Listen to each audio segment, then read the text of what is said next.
Welcome back to channel. Ravi Teja, Dimple ஐஐடி மற்றும் ஆஷிக் அரங்கநாத்தோட ஆக்டிங்கில் ரீசெண்டாக தேட்டரில் வெளிவந்திருக்கிற ஒரு சூப்பரான ஒரு Telugu romantic comedy drama movie தான் பர்த்தா மகாசைலுக்கு விக்யாபதி. ரவிதேஜனாலே கண்டிப்பாக காமெடி தான் ஞாபகம் வரும். அவரோட காம்படிஷன்ஸ் அவ்வளோ நல்லா இருக்கும். அதே மாதிரி தான் இந்த படத்துலையுமே அவரோட காம்படிஷன்ஸ் ரொம்ப நல்லாவே ஒர்க் ஆயிருக்கும். ஸோ இந்த படம் செம்ம ஃபன் ட்ராமா மூவி. லாஜிக்கே இல்லாமல் ஒரு ஃபன் ட்ராமா மூவி பார்க்கணும்னா நீங்கள் கண்ணை மூடிட்டு இந்த படத்தை பார்க்கலாம். கண்ணை மூடிட்டு இந்த படத்தை பார்க்குறப்ப கண்ணை திறந்துக்குவாங்க. ஸோ கிரிஞ்சாக தான் இருக்குது, எனக்கு தெரியும். ஸோ இருந்தாலும் சொல்கிறேன். ஸோ இந்த பர்த்தா மகாசைலுக்கும் விக்யாபதி படத்தோட ஸ்டோரி என்னன்னா, நம்ம ரவிதேஜா வந்து ஒரு பியர் பாட்டில் கம்பெனியோட மேனுஃபேக்சர் அண்ட் டீலர் கூட வச்சுக்கோங்க. ஸோ இவர் வந்து அவரோட பிராண்டை வந்து எப்படியாச்சும் வெளிநாட்டில் போய் சேர்க்கணும் அப்படின்றதுக்காக ஸோ அங்கே இருக்கிற அந்த பெரும்பாலான அந்த பியர் பாட்டில் டீல்லாம் அந்த பிராண்ட்ஸ் டீல்லாம் வந்து நம்ம ஆஷிக் அரங்கநாத் தான் பண்ணிகிட்டு இருப்பாங்க.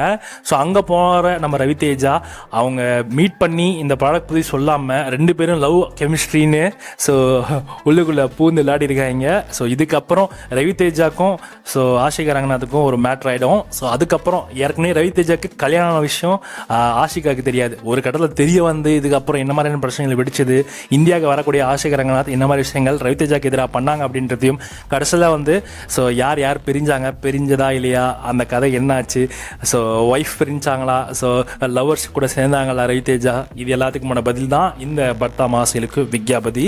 ஓவராலாக இந்த படம் வந்து காமெடியை மட்டுமே நம்பி தான் இந்த படத்தை எடுத்திருக்காங்க. நிறைய இடத்துல அந்த டான்ஸ் காமெடியாக இருக்கட்டும், அந்த இடத்துல காமெடிஷன்ஸ் ரொம்ப நல்லா இருந்துச்சு. அதுக்காக வேணால் ட்ரை பண்ணலாம். தமிழ் டப்பிங்கும் பார்த்தீங்கன்னா ஓரளவுக்கு நல்லாவே பண்ணியிருக்காங்க. அதே ரீதியோட டப்பிங் கூட ஓகே தான், ட்ரை பண்ணுங்கள். மேபி இந்த படம் உங்களுக்கு தமிழ் டப்பிங்கில் பார்க்குறப்ப இன்னும் சூப்பராக இருக்கும். ஸோ சாங்ஸ் கூட டப்பிங் நல்லா பண்ணியிருக்காங்க. ஸோ அதுவுமே நல்ல விஷயம் தான். பார்ப்போம், எனக்கு தெரிஞ்சு வச்சு தான் பண்ணியிருக்காங்கன்னு நினைக்கிறேன். ஸோ உங்களுக்கு இந்த பர்த்தா மகாசைலுக்கு விக்யாபதி பார்க்கணும்னு நினச்சிங்கன்னா இன்னைக்கு நேர் கரெக்டாக 12 மணி போல் உங்களுக்கு ZEE5 OTTல ஸ்ட்ரீம் ஆகுது என்றவங்க செக் பண்ணி பார்த்துட்டு எப்படி இருக்குன்னு சொல்லுங்கள்.